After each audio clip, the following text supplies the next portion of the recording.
Donc aujourd'hui, on est où? On est à rue des Éperonniers à Bruxelles. Qu'est-ce qu'on vient foutre ici? Si vous vous posez la question, eh ben, on est venu voir un autre coffee shop. Alors ce coffee shop, il n'est pas comme les autres. C'est Bush pour ceux qui connaissent. Bush, c'est un des premiers coffee shops qui est sorti à Bruxelles de spécialité. Ils s'y connaissent plutôt bien, je dirais même très bien. Le chef est là, c'est Antoine. Donc Antoine, le fondateur de Bush. Antoine, vas-y, tu nous montres un petit peu. Bien sûr. Donc on est rue des Éperonniers 60-62. C'est le 3e Bush. On ouvre dans 2 semaines, 18 mars. C'est la date officielle. Un café de plus à Bruxelles. C'est quoi la différence? Espérons qu'il sera mieux. Ok, montre-nous. Mieux que ce qu'on a fait jusqu'à présent. Montre-nous.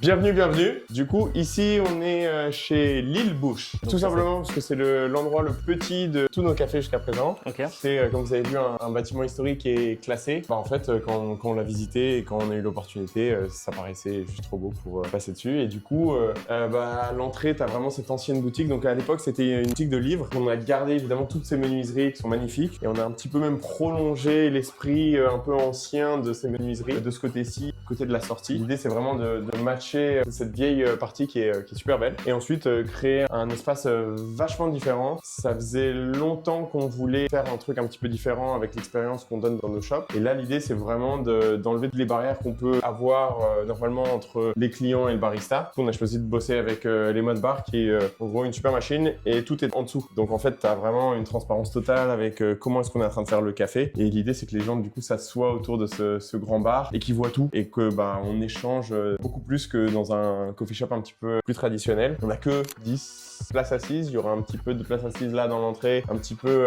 dans la sortie et environ 6-7 autour du bar. Mais bon, c'est un choix un peu assumé de se dire le cœur de l'action, c'est le comptoir, c'est là où on fait le café et que les yeux soient rivés dessus pour justement que les gens à chaque fois qu'ils viennent ici, ils repartent avec, espérons, quelque chose de nouveau en tête par rapport au café et que petit à petit, on gratte leur curiosité et leur envie d'en savoir plus. Est-ce que ici ça va fonctionner un peu comme le coffee shop qui est connu à Paris où tu prends des rendez-vous et une file d'attente, etc. ou pas du tout? Non, ça je pense c'est Substance, un très bon coffee shop. Salutations à Joachim. Non, l'idée c'est quand même ça reste dans le mood d'un coffee shop normal, tu viens quand tu veux, mais on va un petit peu changer l'ordre du menu. Un petit peu à l'image de justement ce qu'il y a chez Substance à Paris. Le menu qui sera affiché là, le cœur du menu sera vraiment les différentes origines, les différentes variétés, les différents profils en fait aromatiques des cafés qu'on va servir et on va se concentrer justement pour avoir un peu plus de variété que d'habitude. En général dans nos shops, on a 2 cafés, on a un café un peu plus traditionnel, colombien lavé et ensuite on a un truc un petit peu plus funky. Là, on va élargir la palette. L'idée, c'est d'avoir 4, 5, 6 espressos à tout moment et que les gens puissent vraiment, à chaque fois qu'ils viennent, découvrir un nouveau café. Je m'étais un peu dit,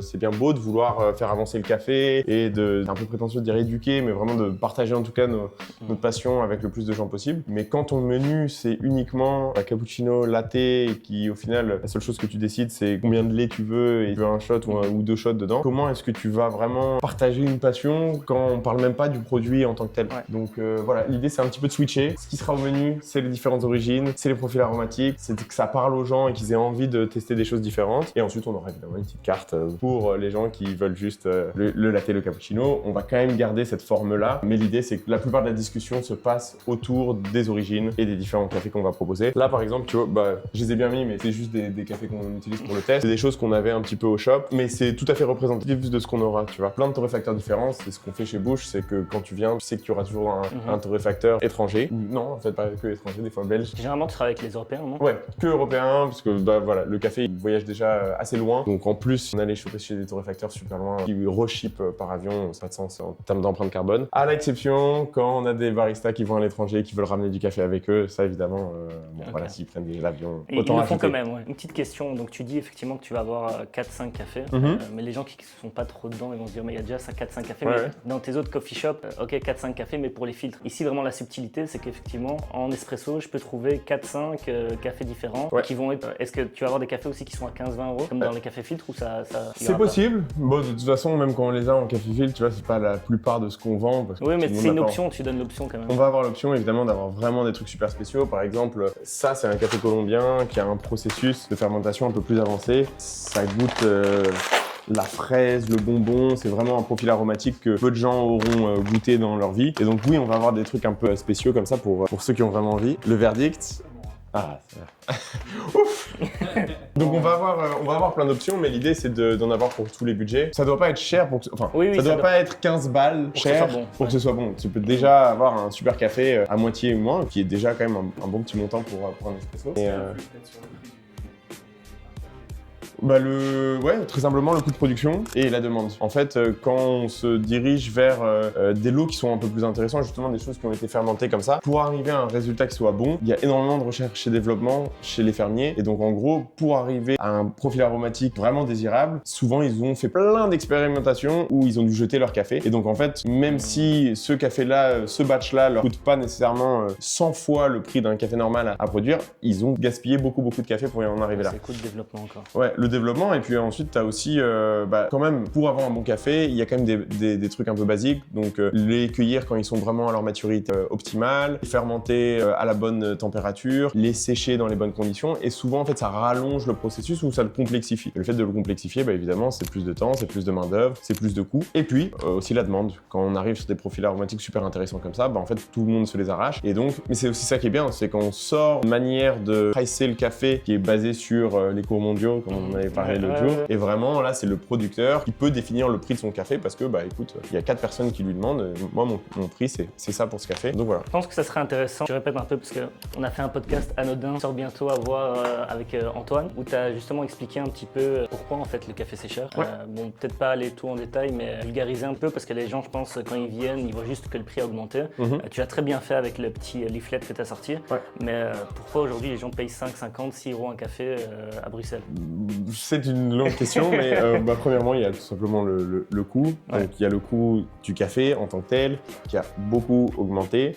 Il y a aussi la qualité que tu vas retrouver dans un coffee shop. Tu vois, on n'utilise pas du Nespresso ou des cafés de supermarché. Ouais. Donc, prix de référence qu'ils peuvent avoir en tête, c'est ce qu'ils boivent généralement, c'est du café de supermarché. On en est bien loin.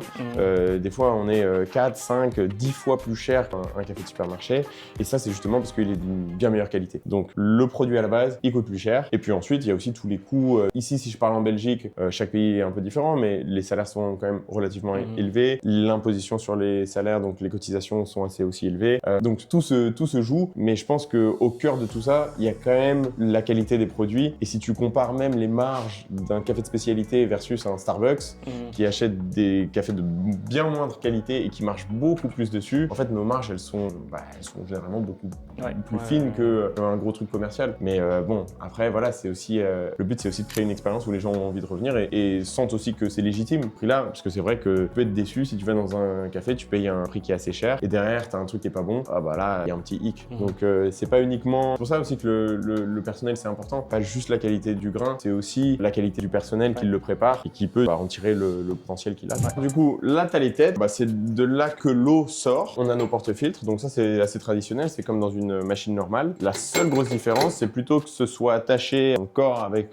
toutes les composantes à l'intérieur. Les composantes, elles sont en dessous. Donc là, on a le module pour la vapeur et là, tu as le module pour l'eau du café. Pourquoi deux différents? Parce qu'en fait, la vapeur est beaucoup plus chaude que l'eau qu'on va utiliser pour faire l'extraction de l'espresso. Petite particularité sur celui-ci, nous, on a pris l'option avec les balances intégrées. Donc en gros, dans le café, c'est assez important d'être précis sur les dosages. Des fois, 1000 grammes, 2 grammes, ça peut paraître rien, mais ça va avoir un gros impact sur le goût du café. Et du coup, l'idée, c'est vraiment d'être vachement précis. Et quand c'est intégré comme ça, ça permet d'être beaucoup plus constant et d'avoir une meilleure qualité. Et du coup, il y a 2-3 trucs qu'on fait un petit peu différemment que dans les autres shops qu'on a. Donc, comme on a dit, on utilise le mode bar. Ça, c'est vraiment pour l'expérience avec le client, qu'on ait une interaction beaucoup plus fluide. Mais aussi le type de moulin qu'on va utiliser. Ça, c'est un EK43. C'est un moulin qui, à la base... à la base des bases, c'est un moulin qui était fait pour les épices. Malconic, ils font plein de moulins et à l'époque, c'était vraiment un moulin pour les épices. Maintenant, évidemment, il y a eu différentes itérations et il est fait pour le café. On a changé les meules qui sont dedans et on a mis des meules exprès pour faire de l'espresso. Et qu'est-ce que ça nous permet de faire? En fait, ça nous permet, dans un moulin, d'avoir plein de réglages différents. Parce que là, c'est super facile en fait de changer la distance entre les meules. Et ça, c'est une des variables avec lesquelles on joue quand on est en train de créer une recette pour un café. Donc, si on veut avoir 4-5 cafés à tout moment qui sont vraiment bons, il faut qu'ils soient bien réglés. Donc ça nous permet de faire ça. Et donc tous les cafés n'ont pas la même taille, c'est ça? Tous les cafés ont leur propre recette. Donc c'est pour ça qu'on a des balances pour faire une recette par café et ensuite un moulin qu'on peut vraiment régler très précisément pour avoir la meilleure mouture possible. En plus de ça c'est des meules qu'on a alignées. Bon là, je rentre un peu dans les trucs de geek, mais le fait que les meules soient vraiment très parallèles entre elles, là on parle de 5-10 microns vraiment de précision. Ça permet en fait d'avoir une mouture qui est beaucoup plus uniforme. Quand tu moules le café, tu vas toujours avoir des particules qui qui vont être très petites et grosses. Et l'idée, c'est de réduire cet écart au maximum pour que toutes les particules aient la même taille. Ça va faire qu'elles vont s'extraire à une vitesse beaucoup plus proche les unes des autres, donc beaucoup plus uniforme. Là, on rentre dans les trucs de geek, mais en gros, c'est ça. Donc déjà, ce moulin, ça va nous permettre aussi de normalement extraire beaucoup mieux les cafés et que même il y ait meilleur goût. Dans un coffee shop où une de tes grosses variables, c'est justement combien de boissons tu peux faire, souvent, on a d'autres types de moulins qui sont un petit peu moins précis, qui sont aussi plus faciles à travailler parce que là, c'est un petit peu plus manuel et laborieux comment est-ce qu'on va faire le café. Tu fais un compromis sur la qualité vraiment du café que tu peux faire parce que c'est des meules qui sont plus petites, qui sont moins bien alignées. Bref, là, l'idée, c'est que comme on veut faire de la qualité de ouf, on a pris un des meilleurs moulins qu'on pouvait pour ça. Donc, on a parlé du moulin. Ensuite, on peut parler des paniers. Je vous dis, les trucs de café, c'est des geeks. Ça fait aussi partie des raisons pour lesquelles, tu vois, on peut payer plus dans un coffee shop, même si la plupart des endroits, honnêtement, c'est difficile à justifier tous ces gadgets, mais c'est assez cher. Quand tu me parlais du prix, mais ça a aussi un coût de faire du bon café, parce qu'en fait, tu gaspilles beaucoup de café à juste avoir le bon réglage. Et donc, en général, je sais pas, tu vas gâcher peut-être une dizaine de shots sur un café qui coûte... un geisha, ça peut être... ça peut être déjà 15-20 balles, tu vois, facilement, même plus. Donc, et ça, c'est tous les jours, tous les matins, tu dois recréer ta recette. Donc, rien que ça, c'est un coût en plus, tu vois, 15 balles par jour. Qu'est-ce que tu veux dire par recréer ta recette? Parce que si demain, aujourd'hui, tu fais une recette et tu dis, OK, c'est autant la taille des grains, c'est autant l'eau et le poids, etc. Demain, c'est le même grain. Juste, mais en fait, le grain, il évolue. Quand le grain il est torréfié, il y a des gaz qui sont emprisonnés dedans. Et le plus on avance dans le temps, le plus ces gaz ils s'évaporent. Et c'est pas que du jour au lendemain, tu vas avoir une différence gigantesque, mais petit à petit, quand même, il faut toujours réajuster ta recette.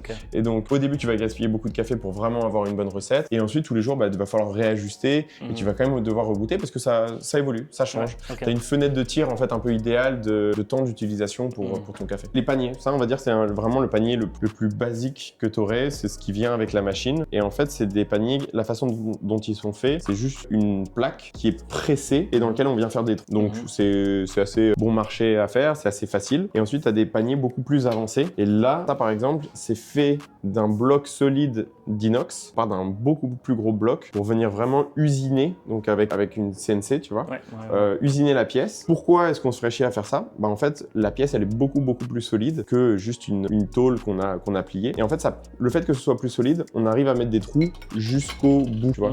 Là, les bouts, vraiment, ils vont jusqu'à la fin, parce que là, ils s'arrêtent un petit peu plus loin.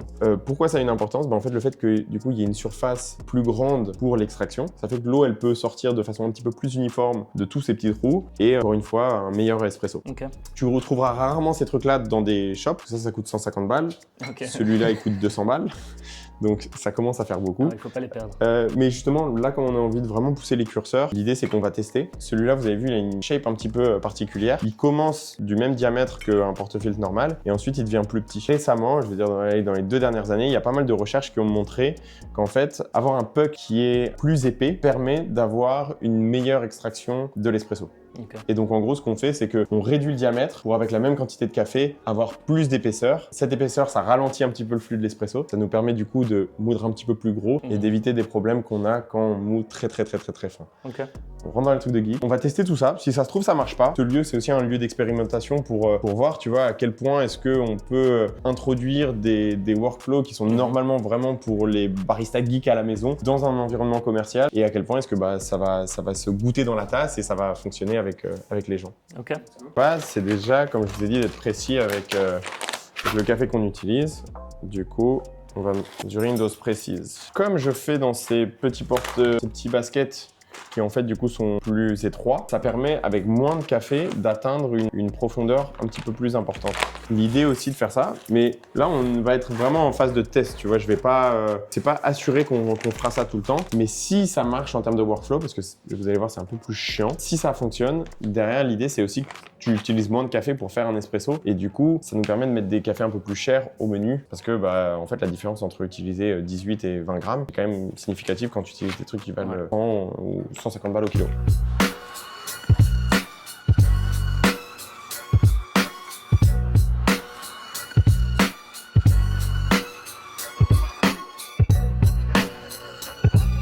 Là, le café, c'est beaucoup plus étroit. T'en as pas du tout jusqu'au bord, t'en as juste au milieu. Et parce que c'est cette portion-là qui est plus épaisse mais plus étroite. Et donc là, il y a que 17 grammes, mais on arrive à avoir la même épaisseur que si on avait un basket comme ça à 20 grammes. Déjà en mode paramétrage.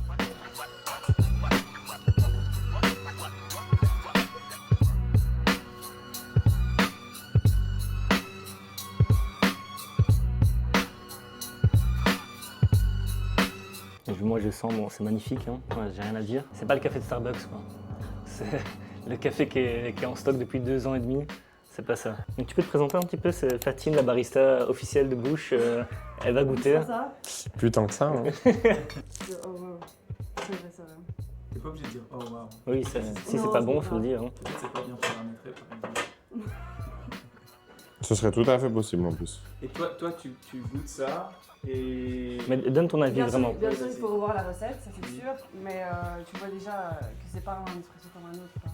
Là, en gros, on a 2 semaines avant l'ouverture. Et pendant 2 semaines, je veux tester toutes ces différentes techniques, tous ces équipements pour voir ce qui marche pas. Un des gros focus qu'on aime avoir, c'est le café filtre, parce que c'est un truc qui mérite vraiment d'être découvert par plus de gens. Mais en l'occurrence, dans ce lieu, justement, on voulait mettre le curseur plus sur l'espresso. Je me demande, en fait, peut-être qu'on va juste pas faire de filtre. Et si on fait pas, dans ce cas-là, on va tester une autre façon de faire de l'espresso, qui consiste à faire en fait des espèces d'allongés. C'est là où, encore une fois, où tout moulin il rentre en jeu. En fait, pour le même café, si je veux, je peux avoir une recette espresso, un petit peu comme là ce qu'on vient d'avoir, ou une recette un petit peu plus allongée qui permet en fait d'avoir un café qui est beaucoup plus dilué. Qu'est-ce que ça fait cette dilution? T'as un peu moins de corps, donc c'est un petit peu moins sirupeux, c'est un peu moins intense, mais derrière tu vas avoir vraiment une meilleure clarté des saveurs. Et donc c'est aussi ce qu'on va expérimenter, c'est voir est-ce que en fait chaque espresso on ne les sert pas en espresso classique avec un ratio traditionnel 2 pour 1 et ensuite en espèce d'allongé qui serait un ratio de 6-10 pour 1 qui permet en fait justement de se rapprocher de la concentration d'un café filtre et d'apprécier aussi des espressos sans avoir un truc qui est super punchy, parce que c'est vrai que l'espresso c'est quand même un peu un goût acquis de par son intensité, par l'eau, et qui vient se retrouver dans ta tasse. C'est soluble material, donc les solubles, c'est ce qui fait que ton eau elle a une couleur et elle a du goût et voilà, c'est toutes ces choses qui se retrouvent dans la tasse. Et le fait d'utiliser des baskets qui extraient mieux, ça permet par exemple avec moins de café d'avoir un goût tout aussi bon. Il a écrit water is coffee. Donc Ouais. l'eau est super important. Ah, t'as lu ça? Non, parce qu'il est out of stock partout. Du coup, j'attends le tome 2. Tu dois avoir un système ici d'eau. Ouais, vous voulez qu'on aille voir? Ouais. C'est assez simple, c'est une osmose inverse, mais je peux vous montrer. Mais osmose inverse et après tu rajoutes tous les minéraux. Pas encore, mais on va y arriver. En gros, oui, c'est pas ta bête cartouche que t'as dans les magasins normaux. Donc là, t'as une préfiltration qui est assez costaud, qui déjà enlève toutes les impuretés que tu peux avoir dans l'eau qui arrive de la ville. Et ensuite, ça part vers un osmoseur. Et donc, ça, c'est un osmoseur. Là-dedans, c'est ça, t'as une membrane, et c'est ça la membrane de l'osmose inverse. En gros, c'est un filtre super fin qui enlève au niveau microscopique tous les minéraux qui sont présents dans l'eau. Et donc, tu te retrouves avec une eau qui est quasiment pure. Vraiment quasiment comme de l'eau déminéralisée. Et ensuite, tu as une cartouche qui vient filtrer l'eau qui a été déjà préfiltrée et du coup qui est encore chargée en minéraux. Et ensuite, avec une valve, ça vient mélanger ces 2 flux d'eau qui te permettent de vraiment avoir la dureté que tu veux dans l'eau. Mais en tout cas, tout ce qui est préfiltration, etc., ça a complètement enlevé tout ce qui est bicarbonate qui, en fait, c'est ce qui crée calcaire. Tu vois, tout ce qui est calcaire, ça a été enlevé pour protéger ton équipement. Et ensuite, on veut quand même un petit peu de minéraux dans l'eau du café parce que ça joue un gros rôle dans l'eau. Et donc, c'est pour ça qu'il y a une partie de l'eau qui est juste préfiltrée, filtrée et ensuite réinjectée dans le mélange pour arriver à la minéralité qu'on veut. Encore une fois, pourquoi est-ce qu'on paye autant du coup un café dans un coffee shop? Ça en fait partie, tu vois. Ouais, tous les équipements qu'on utilise, je peux te promettre que les endroits qui vendent un espresso à 1 euro, 1,50 €, ils ont pas ça, ils utilisent de l'eau dégueulasse. Et évidemment, voilà, toutes ces choses-là, elles se rajoutent, mais ça a quand même vraiment un gros impact sur le goût à la fin. Donc voilà, on vient de terminer le tour avec Antoine de chez Bush. Donc vous avez vu l'île Bush, qui est le nouveau concept de Bush qui va sortir, qui va ouvrir le 18 mars. On a posé des questions plus ou moins spécialisées, vous avez vu l'intérieur, etc. On met l'adresse dans la description et à la prochaine. Salut!